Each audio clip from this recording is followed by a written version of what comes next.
네, 오늘 그래서 오늘 말씀의 주제를 만남의 복이라고 한번 적어봤어요. 따라해 주시겠습니까? 만남의 복. 네, 오늘 우리가 사람이 인생을 살아가면서 중요한 만남이 있다고 합니다. 물론 부모님을 잘 만나야 되겠죠? 부모님은 내가 결정할 수 있는 거 아니죠. 배우자를 잘 만나야 되고 또 스승을 잘 만나야 되겠죠. 그런데 그것 말고도 일생을 살아가면서 우리가 사람을 잘 만나야 되고요. 그러니까 스승을 잘 만나야 되고 또 한 가지는 좋은 책을 만나야 한다고 합니다.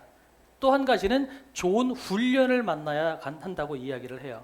좋은 훈련, 좋은 책, 좋은 사람. 그 중에서 오늘은 성경책에 대해서 먼저 한번 설명을 하고 넘어가야 될 것 같습니다. 왜냐하면 우리가 매번 오늘 선포했던 것처럼 성경책을 가지고 이 말씀 안에서 우리가 다 믿고 우리가 나가고 있잖아요. 그런데 과연 우리가 성경을 믿을 만한가, 그리고 성경을 우리가 믿고 있는가에 대해서 우리가 스스로를 먼저 한번 점검해 봤으면 좋겠어요. 여러분, 성경은 사실이기는 하지만 사실만을 나열해서 기록한 역사책은 아닙니다. 성경이 분명히 역사책하고는 다르다라는 거예요. 제가 오늘 아침에 사실은 다른 날보다 오늘은 조금 더 일찍 내려와서 오늘은 한 8시쯤 내려와서 좀 기도하고 세팅하고 이것저것 준비하다가 이제 말씀에 대해서 조금 이 설교 말씀에 조금 더 도움이 될 만한 게 뭐가 있을까라고 하면서 이제 인터넷을 막 검색하고 있는데 그러다가 어떤 칼럼 하나를 봤어요. 근데 칼럼 하나를 보니까 너무나 그럴듯한 거예요. 그 칼럼의 얘기는 그런 얘기였어요. 성경이 뭐 오류가 있느냐 없느냐 이런 이제 막 논쟁에 대한 이야기인데 결론은 뭐 그 칼럼 안에서는 오류가 있다라고 이야기하면서 막 논지를 폈어요. 근데 그런 얘기를 들으면서 이렇게도 이야기할 수 있네? 나하고는 다르지만 그렇게 얘기할 수 있네? 그러면서 그 사람이 쓴 칼럼의 그 페이지를 타고 들어가서 한 페이지를 한 3개쯤 제가 읽었어요. 한 3개쯤 읽고 나니까 이거 좀 이상해요? 그래도 나름대로 제가 도움이 될 게 있고 인사이트가 있고 뭔가 도움이 될 게 있다고 느껴져서 칼럼을 타고 읽기 시작을 했는데 한 3개쯤 읽고 나니까 아이고야 이게 신천지 칼럼이었던 거예요. 그러니까 제가 신천지 칼럼을 한 3개를 본 거예요. 근데 그거 보면서 야 나도 칼럼을 3개 볼 때까지 이게 신천지를 모르고 읽은 거예요. 근데 물론 나하고는 생각이 다르지만 다르긴 하지만 그래도 도움될 만한 게 있다라는 생각으로 저는 읽었는데 그게 그냥 다른 차원이 아니라 신천지 글이었던 거예요. 그걸 보면서 와 이거 나도 이런데 이거 성경 많이 알고 싶어하는 사람들은 훅 넘어가겠다 이런 생각이 훅 들었었어요. 성경은 여러분 무오합니다. 오류가 없다라고 이야기해요. 그러면 사람들이 특히 이제 신천지 하는 이제 그 사람들이 그런 얘기 하거든요. 성경의 다른 부분들을 콕콕콕콕 집어내요. 다른 부분들이 굉장히 많아요, 사실은. 예를 들어서 뭐 가룟 유다가 자살한 장면, 뭐 예수님의 유월절 사건, 이 모든 것들을 가만히 보면 날짜도 다르고요. 표현하는 것도 다 다른 부분들이 곳곳에 있어요. 그러면 이제 이것 가지고선 아니 당신 성경 많이 아시니까 제가 질문 드릴게요. 그러면서 이게 이거하고 다른데 그럼 이건 뭐죠? 이렇게 이제 물어보는 되면 우리는 성경을 조금 봤다 할지라도 거기에 대해서 물어보기 시작하면 답을 못 하는 거예요. 그 왜 그럴까요? 성경을 역사책으로 접근하기 시작하니까 그런 거예요. 성경은 역사책은 아닙니다. 하나님께서 우리에게 성경을 주셨을 때 성경이 쓰여진 목적이 있다는 거예요. 성경에 쓰여진 목적이 뭐냐면 성경은 하나님의 자기 계시라고 이야기를 하거든요. 무슨 이야기냐면 우리에게 하나님이 어떤 분이신지를 보여주기 위해서 주신 책이 성경이에요. 그러니까 우리는 성경을 볼 때마다 뭘 봐야 되냐면 이게 이 말씀 안에서 어떤 하나님을 나에게 보여주시려고 하지? 하나님이 나에게 어떤 마음과 어떤 태도와 어떤 성품을 가지고 다가오시는지를 우리가 봐야 되는데 이것을 역사책처럼 생각하고 아니 당신들 예수 믿는 사람들 성경을 믿는다면서요. 그럼 사실이니까 틀린 게 없어야 될 거 아니에요. 근데 왜 여기하고 표현이 달라요? 이제 이렇게 물어보기 시작하면 멘붕이 걸리는 거죠. 사실 저도 오늘 그 인터넷 첫 페이지에서 그 칼럼 때문에 제가 약간 혹해가지고 읽기 시작을 했거든요. 분명히 다른 부분을 이 사람은 어떻게 해석을 하고 있을까라는 것 때문에 저는 이제 그 칼럼을 읽었는데 물론 결론은 달라요. 그분은 오류가 분명히 있다라고 이야기를 하더라고요. 근데 저는 성경은 오류가 없다라고 생각해요. 무오하다고 이야기를 합니다. 왜 그럴까요? 물론 곳곳에 보면 성경에 표현하는 방법들이 다르고요. 시기가 조금씩 다르게 나오는 부분들이 있어요. 그러면 성경이 왜 무오하다고 그럴까요? 이거는 그 표현 자체가 틀림이 없다라는 표현이 아니라 하나님이 어떤 분이신지에 대해서 정확하게 기록을 하고 있다라는 차원에서 하나님의 증언에 대해서 오류가 없다라는 차원에서 무오하다라는 의미를 가지고 있어요. 그러니까 성경 안에서 우리는 하나님을 봐야 되고 성경이 증언하고 있는 하나님이 우리가 믿어야 될 100% 바로 그 하나님이시라는 것을 우리가 알아야만 된다는 거죠. 더 나아가서 하나님은 신이시고 우리는 피조물이에요. 언젠가 제가 말씀드렸었는데 제가 예전에 햄스터를 기른 적이 있거든요. 햄스터의 세계관과 제 세계관이 같을 수가 없어요. 그죠? 하물며 같은 피조물인 인간과 햄스터도 생각하는 것과 세계관이 다를 수밖에 없는데 같은 피조물끼리도 이런데 창조주와 피조물 사이의 세계관이 같을 수가 없겠죠. 무슨 말이냐면 성경이 이야기하고 있는 하나님이 하나님의 전부를 이야기하고 있는 것은 아니라는 거죠. 그럼 어느 부분만 이야기하고 있는 걸까요? 우리가 이해할 수 있는 부분만큼만 우리가 받아들일 수 있을 만큼만 하나님께서 알려주신 일부만 열어주시고 알려주신 부분이라는 거죠. 그러니까 우리가 다 성경을 통해서 알지 못하는 그 하나님의 신비로운 부분이 있어요. 그런데 바로 이 부분을 잡고 이제 막 들먹거리고 들쑤시다 보니까 여기서 막 이단들이 나오고 우리가 거기에 혹해 넘어갈 수 있는데 중요한 것은 뭐냐? 성경은 하나님의 자기 계시예요. 그러면 왜 하나님이 당신을 우리에게 알려주셨을까요? 하나님을 알면 우리가 어떻게 살아야 되는지를 알 수 있기 때문에 그래요. 이것을 예를 들기 위해서 제가 아이폰을 가지고 나왔는데 아이폰을 처음 만드는 사람은 스티브 잡스예요. 그런데 이 아이폰은 웬만한 전자제품을 사면 매뉴얼이 따라오거든요. 그런데 이 아이폰은 매뉴얼이 없어요. 아이폰을 사면 한 장짜리 매뉴얼 나와요. 그러면 아이폰이 그만큼 기능이 없기 때문에 매뉴얼이 적을까요? 아니에요. 이 아이폰은 거의 컴퓨터에 준하기 때문에 어떻게 쓰는지에 따라서 무궁무진하게 활용할 수 있어요. 그러니까 매뉴얼이라는 것 가지고 담을 수 없기 때문에 아예 매뉴얼이 없어요. 그러면 이 아이폰을 어떻게 쓰는지 누가 제일 많이 알았을까요? 이거를 만든 스티브 잡스가 가장 이 아이폰의 활용도에 대해서 정확하게 이해를 하고 있겠죠. 무슨 얘기냐? 하나님께서 당신을 우리에게 가르쳐 주셨다는 것은 하나님이 우리를 만드신 하나님을 알면 알수록 우리가 이 세상을 어떻게 살아가야 복되고 어떻게 살아가야 잘 살 수 있고 어떻게 살아가야 올바른 삶을 살아갈 수 있는지 우리가 살 방법에 대해서 알 수 있기 때문에 하나님께서는 당신을 우리에게 계시해 주신 것이라는 거예요. 그래서 성경책은 한마디로 하나님의 거룩한 자기 계시의 책이라고 하지만 또 한편으로 별명을 가지고 있는데 뭐냐면 인간 사용 설명서예요. 우리가 어떻게 살 수 있는지를 성경을 보고 알아야만 내가 정확하게 살 수 있다는 얘기예요. 하나님이 우리를 만드신 의도가 있어요. 아이폰이 의도가 있다는 거예요. 단순히 전화만 하기 위해서 아이폰을 만든 게 아니라는 거죠.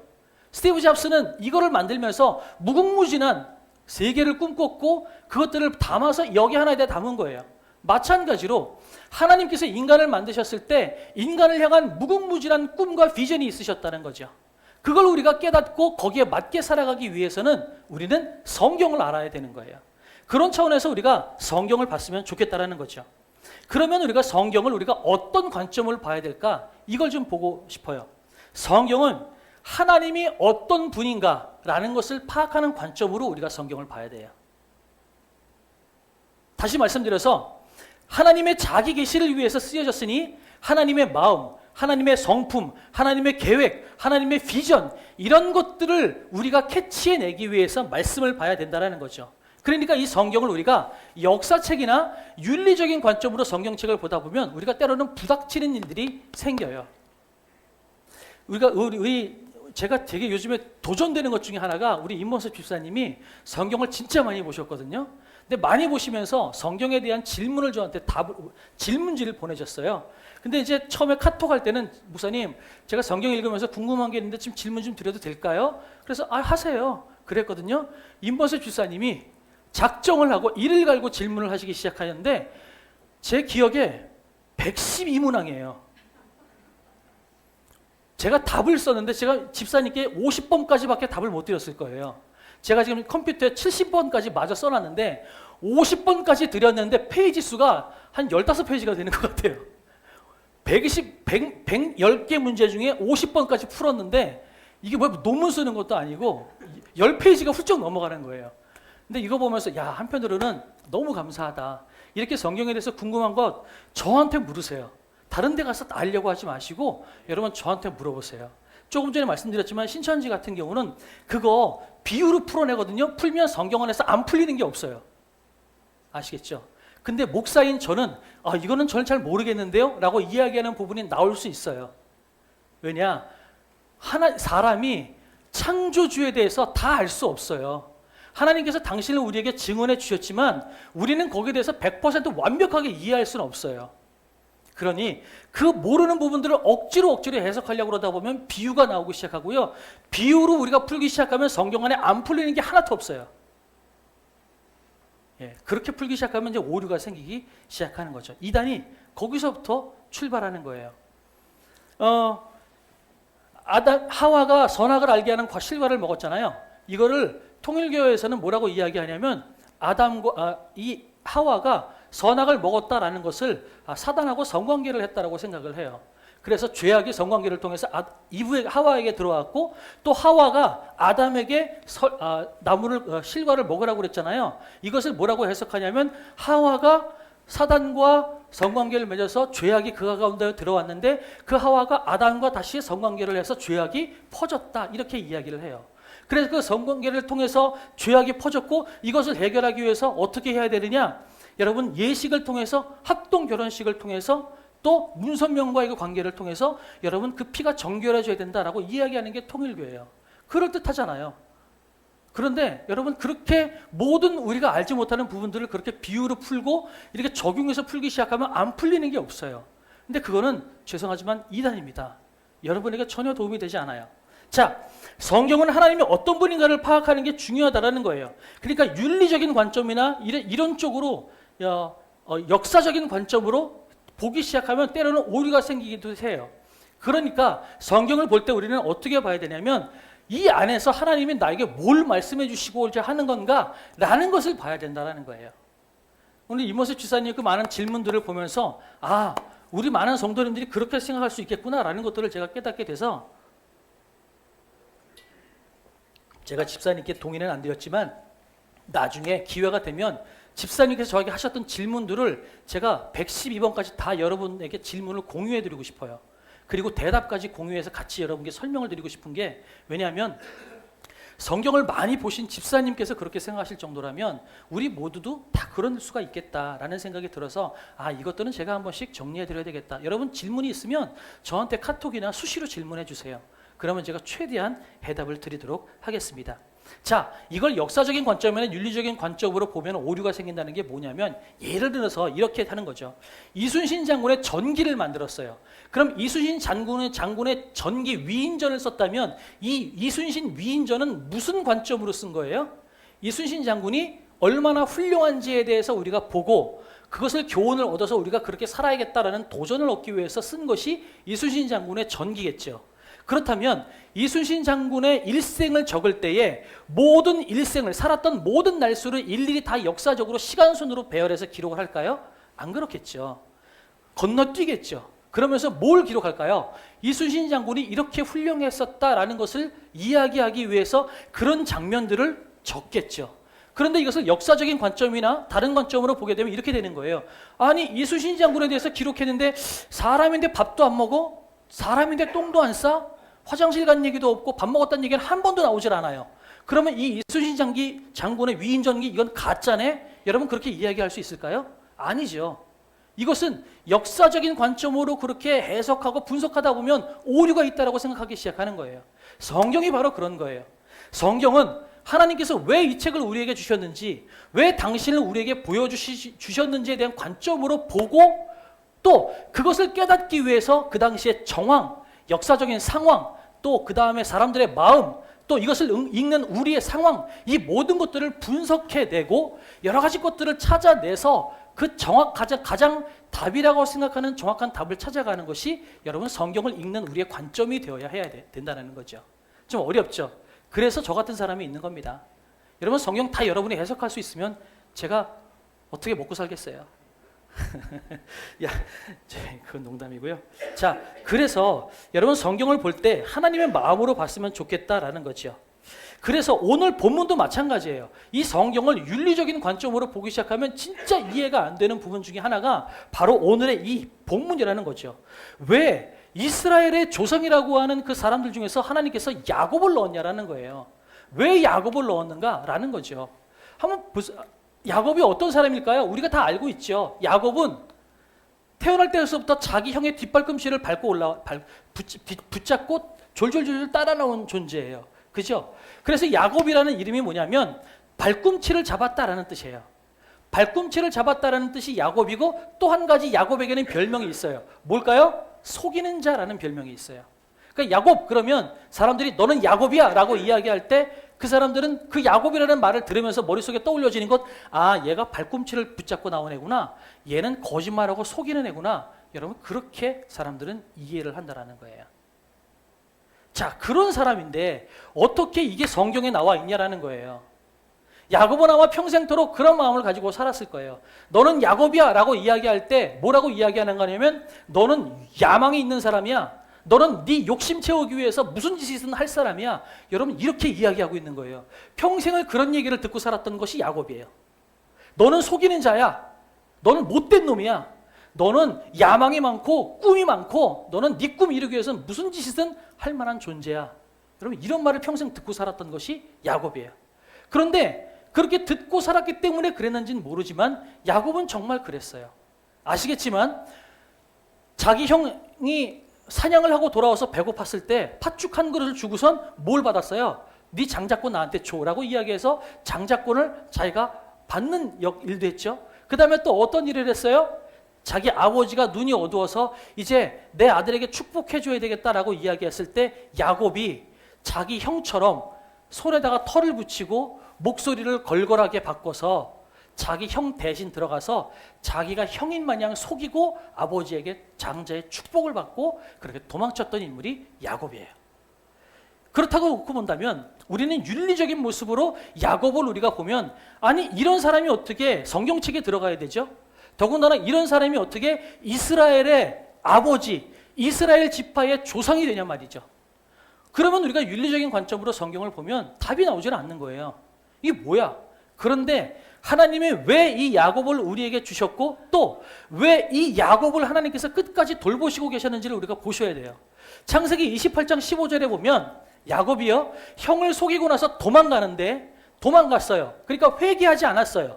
죄를 짓고 도망치고 있는 그 순간에 하나님이 야곱에게 나타나세요. 그리고 뭐라고 말씀하시냐면 내가 너와 함께 있어 네가 어디로 가든지 너를 지키며 너를 이끌어 이 땅으로 돌아오게 할지라 내가 네게 허락한 것을 다 이루기까지 너를 떠나지 아니하리라 하신지라 하나님이 이렇게 말씀하세요. 너무 좋은 말씀이죠. 또박또박 여러분에게 하시는 말씀이라고 생각하고 여러분 한 목소리로 같이 한번 합독해 올리도록 하겠습니다. 시작.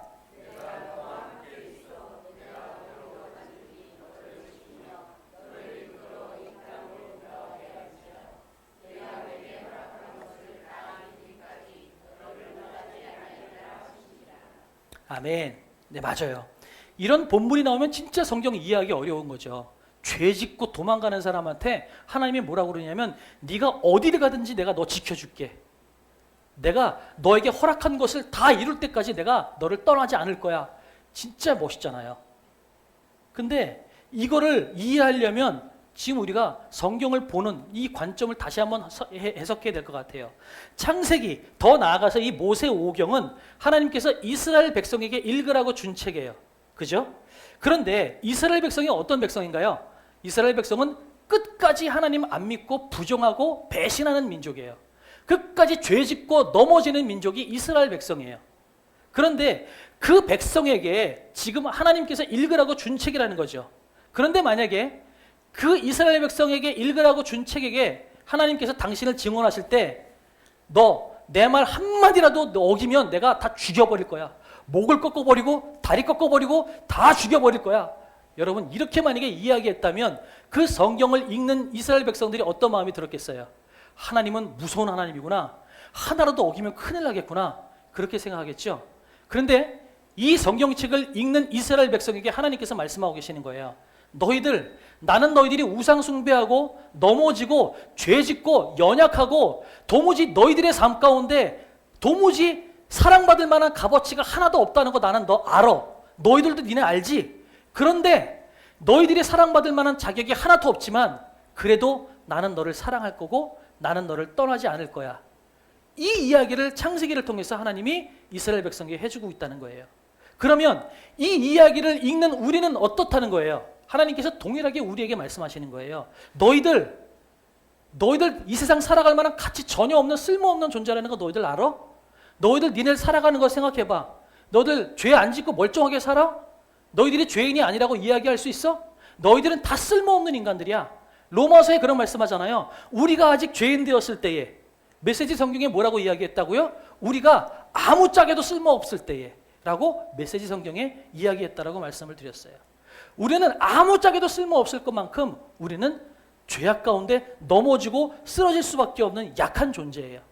그런데 하나님께서 말씀하시는 거예요. 나는 너희가 넘어지고 쓰러질 만한 존재라는 거 알아. 그러나 나는 너희를 그럼에도 불구하고 사랑해서 너희가 잘나지 않았음에도 불구하고 너희 살리려고 내 아들 대신 줬다.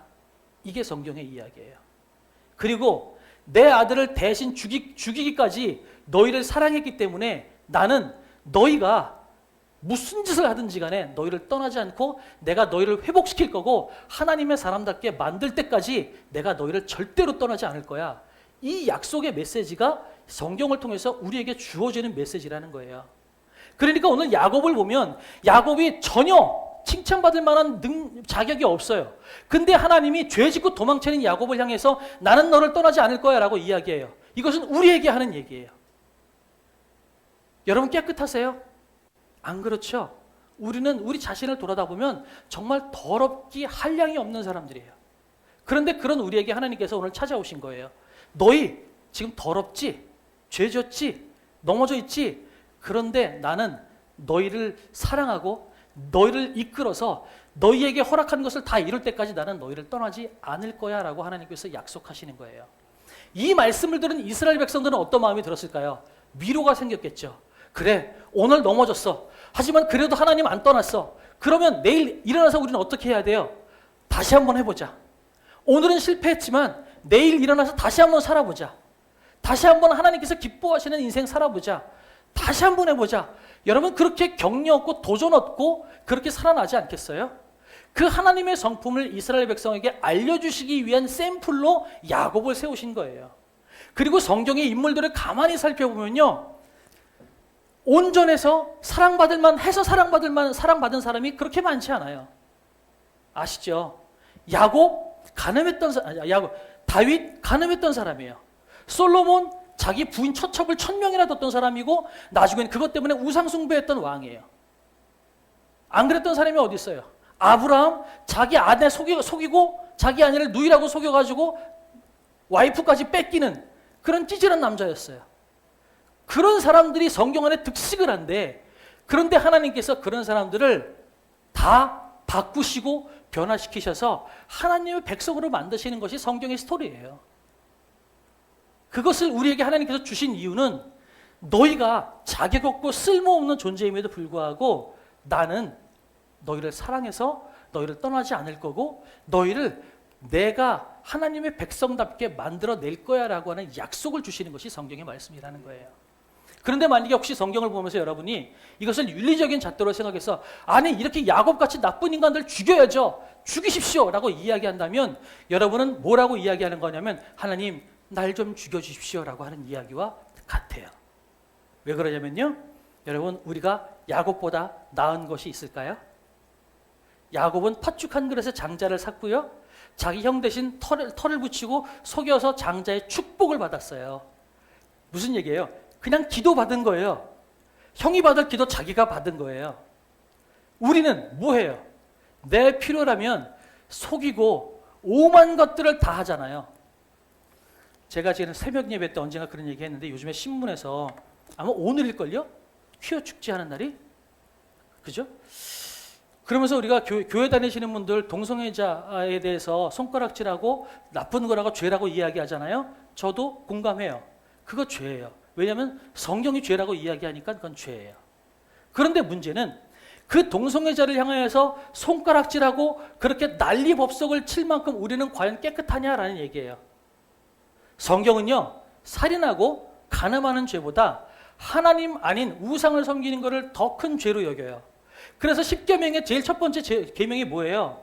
너는 다른 우상을 네 앞에 두지 말아라라는 게 첫 번째예요. 그러면 성경에서 더 심각하게 여기고 있는 것은 우리가 하나님을 제대로 믿지 못하고 하나님을 하나님답게 섬기지 못하는 것을 큰 죄라고 얘기하고 있는 거예요. 살인하지 말라, 간음하지 말라 어디 있어요? 저 밑에 있어요. 그런데 우리는 하나님을 믿지 못하고 하나님을 제대로 섬기지 못하는 그런 죄악은 너무나 일상처럼 저지르면서 동성애하는 사람들한테는 저 인간들 때문에 세상이 망한다고 우리는 손가락질할 때가 너무나도 많다라는 거죠. 예수님께서 길거리를 걸어가시는데 가늠한 여인이 붙잡혔어요. 그 많은 남자들이, 많은 군중들이 둘러싸가지고 돌을 던지려고 그래요. 그런데 예수님께서 뭐라고 그래요? 너희 중에 죄 없는 자가 먼저 돌로 쳐라라고 말씀하시죠. 이게 무슨 뜻일까요? 여러분, 간음은 혼자 하나요?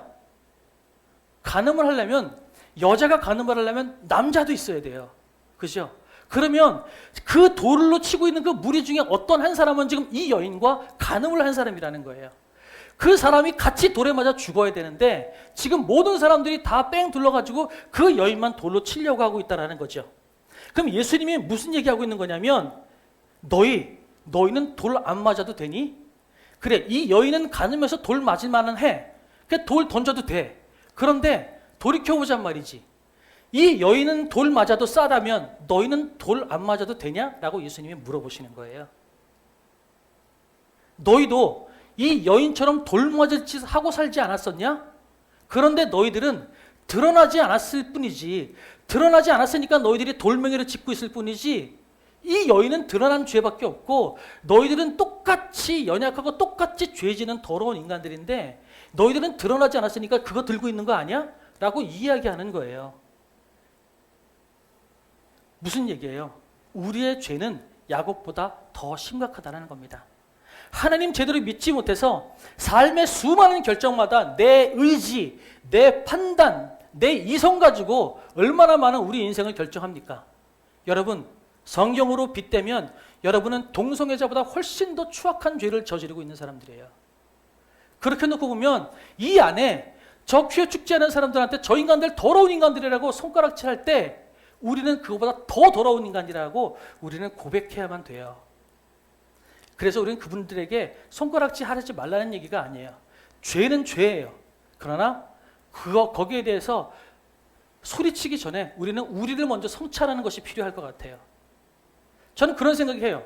만약에 교회 다니는 사람들이 우리의 삶 가운데서 세상 사람들에게 많은 본을 보였다면 정말 칭찬받을 만큼 하나님의 말씀 가운데 올바르게 살고 그렇게 정직하게 순결하게 살면서 동성애자들 향하여서 너희들 죄야 돌아와라라고 이야기했다면 나는 사람들이 어느 정도는 동의할 수 있을 것 같다는 생각이 들어요.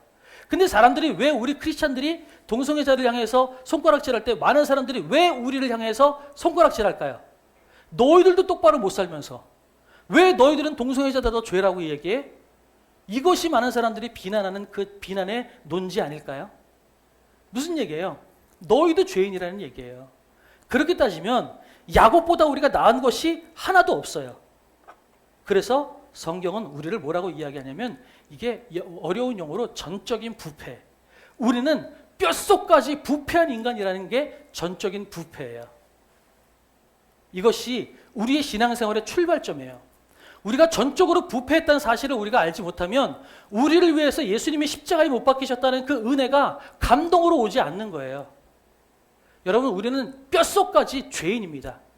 뼛속까지 부패한 인간이라는 사실 여러분이 철저하게 깨달으세요. 야곱은 도망자 신세였을 때 하나님께서 함께 하시겠다는 약속을 주셨어요. 그러나 그럼에도 불구하고 야곱은 하나님을 온전히 믿지 않아요. 그래서 그의 인생 동안 계속해서 자기가 잔꾀를 불려서 재산을 불립니다. 그래서 나중에 돌아올 때도 자기 형에게 죽임당할까 봐 잔꾀를 부리죠. 종들을 세 패로 나눠서 세 패에다가 보물을 안겨주고 종들이 먼저 자기 형을 만나게 만들어요.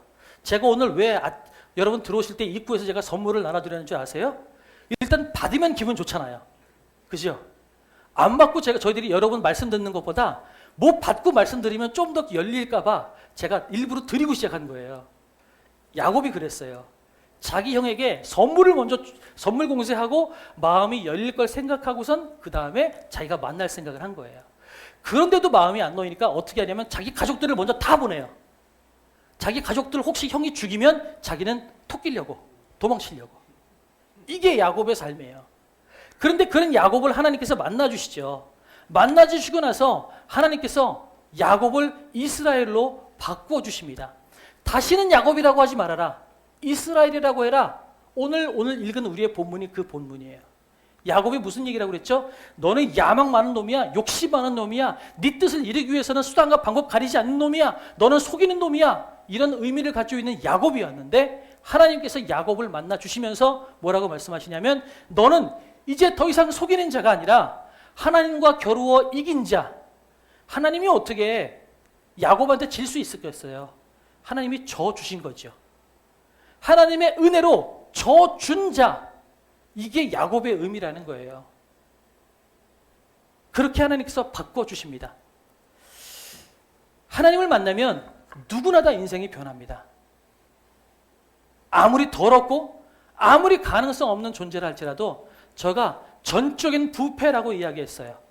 전적인 부패. 그런데 그 다음에 뭐가 나온 줄 아세요? 저항할 수 없는 은혜. 하나님께서는 우리를 은혜로 뒤집어 주신다는 거예요. 그래서 하나님을 만나는 사람들은 인생이 변해요. 우리가 아무리 쓸모없는 존재였다 할지라도 값어치 있는 인생이 될 것 같고요. 도저히 회복할 수 없는 인생, 절망의 인생을 산다 할지라도 하나님을 만나는 순간 우리는 소망과 희망이 생긴다는 겁니다. 오늘 우리가 예배 드리는 것도 사실은 여러분, 우리가 하나님을 찾아온 것이 아니라 하나님이 우리를 찾아오신 것이라는 사실 여러분이 믿으셨으면 좋겠어요. 그래서 이 자리에 그 말씀을 듣는 여러분에게 오늘 하나님이 하시는 거예요. 너희는 나를 만났지 너희는 쓸모없지 않아. 너희들은 귀한 존재야. 너희들은 뼛속까지 죄인이고 더러운 존재였을지 모르지만 오늘 내가 너를 만났기 때문에 너희는 이제 더 이상 그런 죄인의 길에 서지 않아도 돼 라고 말씀하시는 것이 오늘 야곱의 인생을 통해서 우리에게 말씀하시는 겁니다. 하나님을 만난 사람은 그렇게 변해요. 아까 보셨죠? 피카소의 손을 거치니까 쓸모없는 자전거가 수백억짜리 미술 작품이 되잖아요. 여러분 앞으로 길거리 나가실 때 자전거 그냥 버리지 마세요. 몇 억짜리 될지 몰라요. 여러분, 하나님의 손을 거치는 순간 아무리 쓸모없는 인생이라도 값진 인생이 된다는 겁니다. 한 예를 들고 또 영상 하나도 보고 이제 얼마 안 남았어요. 제가 참 존경하는 분 중에 김용희 선교사님이라는 분이 계십니다. 이분은 새벽기도 때도 잠깐 말씀을 드렸는데 수요 예배 때 말씀을 드렸나요? 주일날 말씀드리겠다고 제가 예고를 했는데 이분은 자기 아버지가 요정을 차리셨던 분이 술집이었어요. 기생집을 운영하셨던 분이었어요. 그러니 이 아버지가 술집에서 맨날 술 먹고 얼굴 이쁘고 날씬한 그 기생들만 보고 살았으니 집에 가면 자기 아내가 이뻐 보였겠어요? 안 그랬겠죠. 그 맨날 술 취하고 집에 들어와서 자기 아내를 두들겨 패고 욕을 하고 학대를 했던 거죠. 그럼 자기 아내, 다시 말해서 이 김용희 선교사님의 엄마는 남편한테 맨날 학대받고 욕 먹으니까 그 분을 어디다 푸냐면 자기 아들한테 풀어요. 그러니까 영상에 보니까 간증을 들어보니까 그분이 그래요. 우리 엄마는 나한테 항상 욕을 빼놓고는 말이 없다고. 욕을 다 드러내고 나면 대화가 안 된다고 이야기할 정도로 엄마인데도 불구하고 자기에게 욕을 그렇게 했다라는 거예요. 그러다가 아버지가 객사하시고 그 술집이 쫄딱 망했어요. 그러니까 완전히 길거리 거지로 나앉아서 이 김용희 선교사님은 아무것도 제대로 자기 인간 대접받지 못하는 길거리의 불황자로 살다가 예수님을 만났어요. 맨날 자기 부모님을 향해서 욕만 듣고 살았던 이 김용희 선교사님이 평생 처음으로 교회 와서 하나님이 당신을 사랑하십니다라는 이야기를 듣고 그날 뒤집어져서 그날로 하나님의 사람이 됐고 모든 것 내려놓고 하나님의 말씀만을 전하겠노라고 살아가는 사람이 됐어요. 이분이 얼마나 하나님의 은혜가 감사한지 자기 아들들 5자녀를 낳는데 이 5자녀를 전부 다 자녀들에게 허락도 받지 않고 하나님께 바쳐버렸어요. 하나님, 이 아이를 하나님께 드립니다. 이 아이를 하나님께 드립니다. 자식들을 다 하나님께 헌신하고 올려드렸어요. 그러니 이 자식들은 태어나자마자 자기 뜻과 상관없이 자기 아버지가 하나님께 드려버렸으니 다른 것도 할 수 없고 그래서 이 자녀들은 전부 다 나는 하나님의 일을 하는 게 숙명인가 보다 생각을 해서 5자녀가 전부 다 선교사님으로 살게 됐어요. 그 첫 번째 아들이 기니비사우라고 하는 아프리카의 가난한 나라에서 선교사 사역을 하는데 김용희 선교사님이 한 번은 아들을 만나고 싶어서 그 기니비사우라는 데서 아들을 만나러 갔어요. 갔더니 움막에 막 그냥 불빛도 없고 아무것도 없는 그 가난한 거기서 막 때가 꼬질꼬질한 모습으로 선교 사역을 하는 자기 아들의 모습을 본 거예요. 아무리 하나님의 은혜가 감사해서 자식들을 하나님께 바쳤고 하나님의 일을 하는 것이 가장 복된 삶이라고 믿고 살았지만 그렇게 때가 꼬질꼬질해서 전기도 들어오지 않는 움막에 사는 아들을 보니까 마음이 안 좋더래요. 그래서 어떻게 했냐면 그 아들하고 같이 지내고 돌아오는 길에 어디 조그만 종이 쪼가리, 골판지 쪼가리에다가 지금도 제가 골판지를 가져왔는데 골판지 조각에다가 이렇게 글을 써놓고 한국으로 돌아왔대요. 뭐라고 썼냐면 우리 얘들아 세상의 변두리에서 죽어서 천국의 한복판에서 만나자. 우리 비록 이 세상에서는 사람들에게 인정받지 못하고 변두리에서 그렇게 이름도 없이 빛도 없이 살아가는 삶일지 모르지만 이게 진짜 값진 삶이다. 그런 의미겠죠. 그 메시지 때문에 나중에 그 아들이 아빠의 그 메시지 때문에 내가 선교 사역을 계속할 수 있었어요 라고 얘기하는 것을 들었어요. 여러분, 하나님의 사랑이 감사하면 이렇게 인생이 바뀔 수가 있어요. 돈이 없어도, 가진 거 없어도, 남들이 인정해 주지 않아도요, 하나님이 우리 삶에 들어오면 우리는 다 변화될 수가 있는 거예요. 그런 삶의 영상 하나를 좀 보여드릴게요. 이게 김용희 선교사님이고요. What would be my cardboard testimony in the kingdom of heaven to those? And this is what my testimony is.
여러분, 여러분에게는 어떤 변화가 있습니까? 이거 보시면서 어떤 생각이 들었어요?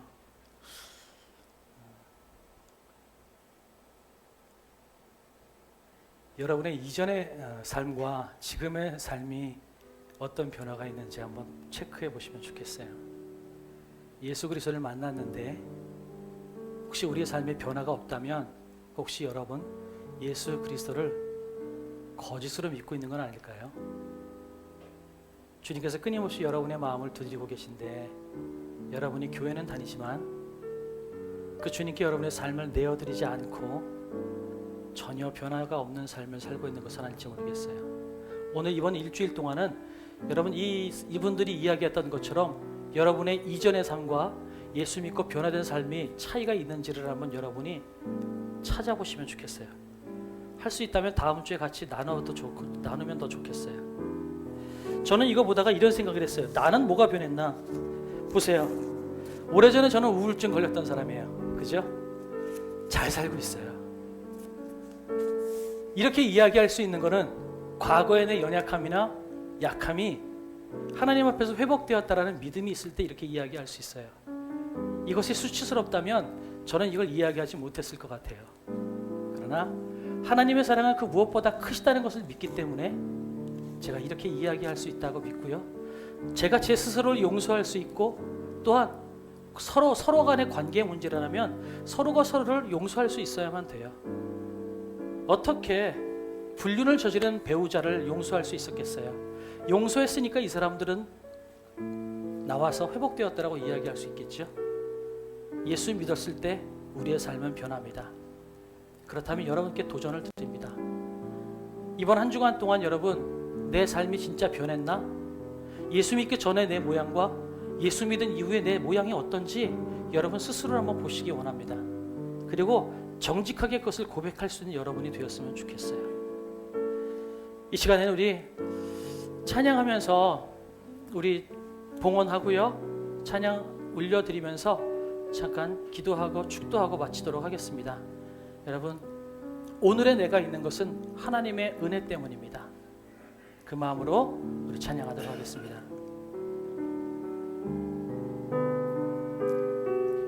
나를 지으신 이가 하나님, 나를 부르신 이가 하나님, 나를 보내신 이도 하나님, 나의 나 된 것은 다 하나님 은혜라. 나의 달려갈 길 다가도록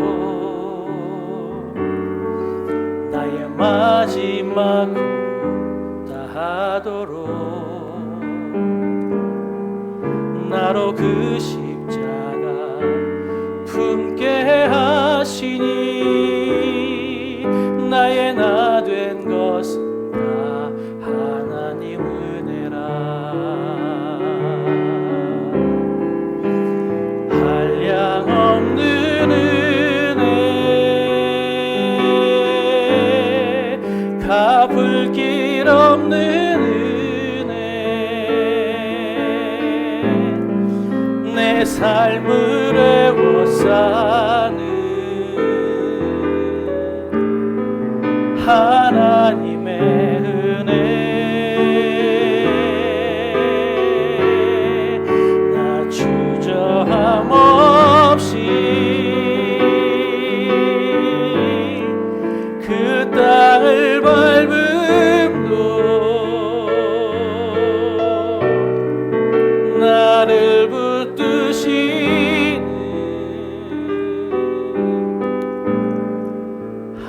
하나님의 은혜. 이 시간 잠깐 기도할 때 하나님, 내가 주님을 만난 뒤로 이렇게 변했습니다. 이전엔 내가 정말 죄악에 찌들어 사는 삶이었는데 주님을 만나고 내가 이렇게 살게 되었습니다. 여러분, 그것이 느껴지는 분이 계시다면 내가 나 된 것은 하나님의 은혜입니다. 감사합니다. 우리 감사의 기도를 이 시간에 드리길 원합니다. 그리고 또한 내 자신을 돌아보았을 때 내가 하나님을 믿기 전과 하나님을 믿은 후에 내 삶이 변화가 전혀 없이 느껴진다면 여러분, 하나님, 내 삶을 다시 한번 하나님께 드립니다. 내가 그동안 내가 하나님을 거짓으로 믿었던 것 같습니다. 내 삶을 하나님께 드리지 못하고 하나님의 인도하심 가운데 내가 순종하지 못해서 주님, 내 고집대로 내 뜻대로 살아서 하나님을 믿노라고 했지만 나는 아직도 거짓된 삶을 살았습니다.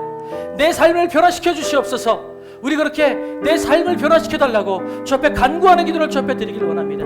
어떤 기도를 드리시길 원하시는지 주님께서 여러분을 이끄시는 대로 우리 주 앞에 잠깐 기도하고 제가 마무리 기도하도록 하겠습니다. 기도하겠습니다. 사랑과 은혜가 풍성하신 아버지 하나님 감사를 드립니다.